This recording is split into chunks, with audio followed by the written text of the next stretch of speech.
Aya Daud neko abe chogodi debi megana megi kungo lobirile neko fenju mendebe konina megamiri sungalo kodalla sungalula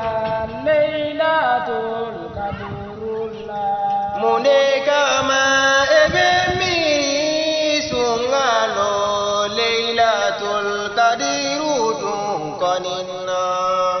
megamiri ala barajimi fo leilatul kadurusu konima memogodo be olute adunjo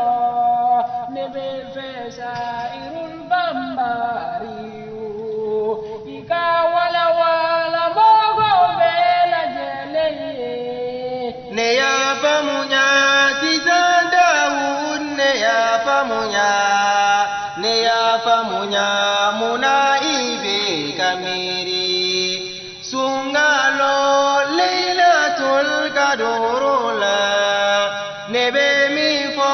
adama de umbela jelenye anga sungalo leilatul kadurujo sungalo leilatul kaduru abe soro sungalo shutalabadu konina mogodo ko kabe soro kile wolo filadu konina abe soro gwe adungera togo togo konina niya shuta niye odun koninjo sigadala ibelila tulkaduru iba soro sigadala iba soro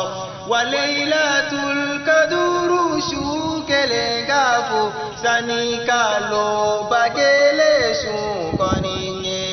otene konika kuma kado koninye masala de yoko akakurane bele bele la alede ye ofo aunye ayikato ako oshu kelena